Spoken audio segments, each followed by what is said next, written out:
देश में ऐसे 2 स्टेट्स हैं जहां स्टेट गवर्नमेंट और रूलिंग पार्टी के बीच झगड़े कम होने का नाम नहीं ले रहे हैं। इसमें से एक तो है देश की राजधानी दिल्ली। जब से दिल्ली सीएम अरविंद केजरीवाल अरेस्ट हुए हैं, तब से ही मानो आम आदमी पार्टी और बीजेपी की जंग चालू है और कोई सुलह होने के मौके नहीं दिख रहे हैं। अब बात करते हैं दूसरे स्टेट की, जो कि एक फीमेल सीएम द्वारा रन होता है। शायद आप समझ गए होंगे कि यहाँ हम बात और किसी की नहीं बल्कि वेस्ट बंगाल सीएम ममता बनर्जी की कर रहे हैं। वेस्ट बंगाल एक ऐसा स्टेट है जिसे कि लड़कियों के लिए सेफेस्ट स्टेट कहा जाता है, लेकिन ये आज इस टैग के काबिल नहीं रहा और वजह है संदेश खाली में हुई दरिंदगी। ऐसा हमारा नहीं बल्कि कोलकाता हाईकोर्ट के चीफ जस्टिस टी एस शिवगनम का कहना है, जिन्होंने इस केस की हियरिंग के दौरान ऐसी बातें सुनी हैं कि सरकार को एक जोरदार फटकार देने पर मजबूर हो गए हैं। डांट के अलावा चीफ जस्टिस ने एक अहम कदम भी उठाया है, जिसके बारे में हम चर्चा करेंगे। आपको बता दें कि इस केस में वेस्ट बंगाल सरकार शुरुआत से ही कोलकाता हाईकोर्ट की फटकार सुनते आ रही है, क्योंकि ऐसा प्रतीत हो रहा था कि वे संदेश खाली एरिया में उठे एलिगेशंस को दबाने की कोशिश कर रहे हैं। संदेश खाली की खबर ने पूरे देश को दहला कर रख दिया था, जब ये सामने आया कि यहाँ महिलाओं के साथ रेप, सेक्सुअल असॉल्ट और उनकी जमीन भी हड़पी जा रही है और उसके पीछे और कोई नहीं बल्कि टीएमसी पार्टी के लीडर शाहजहां शेख है। मामला काफी बिगड़ गया था जब शाहजहां शेख करीबन 2 महीने से पुलिस और ईडी के हाथ भी नहीं आए थे। पर जैसे ही chief justice T S Sivagnanam ने ये ऐलान किया कि वेस्ट बंगाल की पुलिस के साथ साथ ईडी, सीबीआई कोई भी शाहजहां को अरेस्ट कर सकती है, उसी दिन वेस्ट बंगाल की पुलिस ने एक शॉकिंग टर्न ऑफ इवेंट में शाहजहां को अरेस्ट करते हुए उन्हें कोर्ट लेते गए थे, जहाँ chief justice T S Sivagnanam ने शाहजहां को खूब फटकारा था। आज की हियरिंग में चीफ जस्टिस टी एस शिवगनम और जस्टिस हिरण्मय भट्टाचार्य की बेंच के सामने एक पब्लिक इंटरेस्ट लिटिगेशन मौजूद थी, जिसकी वजह से काफी हीटेड आर्ग्यूमेंट्स कोर्ट में देखने को मिले हैं। पर इसके साथ ही ईडी की ओर से मौजूद होकर एएसजी एसवी राजू और वेस्ट बंगाल की ओर से मौजूद एडवोकेट जनरल किशोर दत्ता के बीच भी खूब झगड़े हुए हैं, जब ASG SV Raju asked for all the records of all criminal cases against Sheikh to be transferred to the ED regardless of whether they had been transferred, जिसके सख्त खिलाफ एडवोकेट जनरल किशोर दत्ता दिखे थे। हालांकि कोलकाता हाईकोर्ट बेंच ने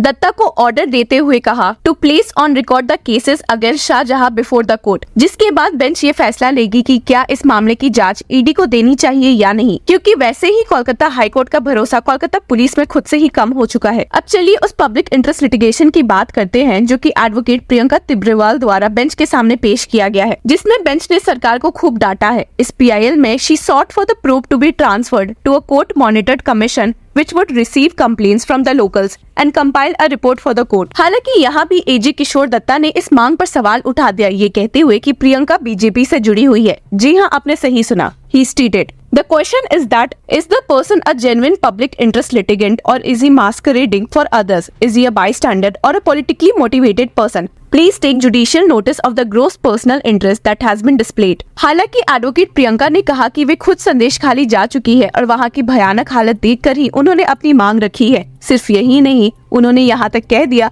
कि अगर एक भी केस फॉल्स साबित हुआ तो वो लॉ छोड़ देंगी। जी हाँ, आपने सही सुना। She stated, if they prove a single affidavit is wrong, I will quit my practice forever।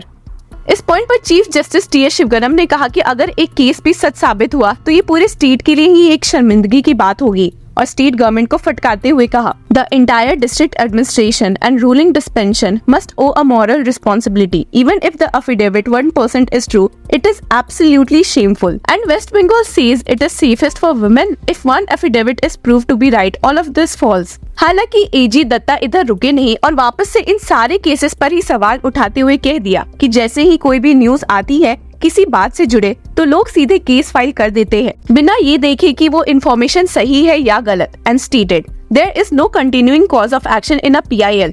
Independent research, irrespective of event or cause of action, to find out the facts of the matter and then come to court without being triggered by any events is research। सिर्फ यही नहीं बल्कि advocate general ने तो इस case में ये दिखाने की कोशिश की है कि स्टेट गवर्नमेंट ने अपना काम अच्छे से किया है, और ऐसा प्रतीत होना कि उन्होंने अच्छे से काम नहीं किया है बिल्कुल गलत है, क्योंकि जब ईडी शाहजहां शेख के घर रेड करने आई थी और जब ईडी के मेंबर्स पर ही हाथ उठ गए थे तो स्टेट पुलिस ने ही उन्हें अंत में बचाया था। उन्होंने बेंच को सलाह भी दी कि ऐसे केसेस में कोर्ट्स को एक अच्छी जांच करनी चाहिए और उसके बाद ही कोई फैसला लेना चाहिए, और सिर्फ इस बात पर जोर नहीं देना चाहिए कि अब तक कितने केसेस फाइल हो चुके हैं।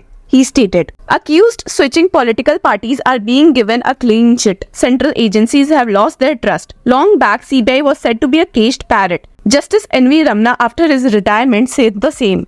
हालांकि ईडी की ओर से मौजूद डीएसजी धीरव त्रिवेदी ने ईजी की सबमिशन सुनकर कहा कि स्टेट पुलिस की वजह से फर्स्ट प्लेस में ही मुसीबतें हुई थी जब वे शाहजहां के घर रेड मारने गए थे, क्योंकि पुलिस ने ही रोड ब्लॉक करके सेंट्रल एजेंसीज की मुसीबतें बढ़ा दी थी। And stated, "We didn't start the fire. It was always burning since the world was turning. The state has not let us function in the state due to the dereliction of the state authorities." इस hearing के दौरान एक advocate जो कि एक intervener की ओर से मौजूद थे ने सबमिट किया कि irrespective of political opinion, he had witnessed a total failure of all law and order in the region, and that land was indeed grabbed with the locals living in fear. इस case में SG Ashok चक्रवर्ती ने भी अपनी बात रखते हुए कहा कि while the suggestion for the constitution of a commission would be prudent, guidelines and issues needed to be framed for the commission, without which the exercise itself would be futile.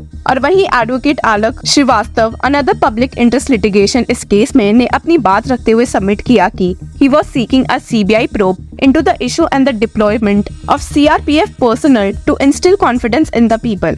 ये सब बातें सुनने के बाद कोलकाता हाईकोर्ट बेंच ने अपना फैसला reserve करते हुए इस मामले को निपटा दिया है। आपको बता दें कि इस केस की लास्ट हियरिंग में कोलकाता हाईकोर्ट बेंच ने शाहजहां की कस्टडी सीबीआई को दे दी थी, क्योंकि कई एलिगेशंस कोलकाता पुलिस के खिलाफ लग चुके थे। इसके अलावा जो पब्लिक इंटरेस्ट लिटिगेशन फाइल हुआ था, उसके कंटेक्स्ट में advocate Priyanka Tibrewal argued that she had personally visited the affected areas with her colleagues and they had received complaints from multiple women who were afraid to approach the police due to potential repercussions, but wanted to voice their objections against the ruling dispensation in the area.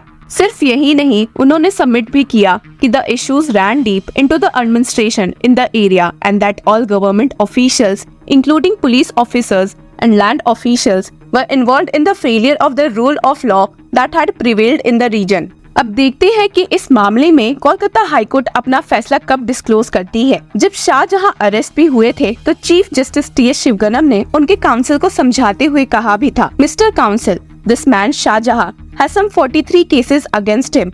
Mind you, now for the next 10 years, this man will keep you busy. You will have to handle all his cases till the next 10 years at least.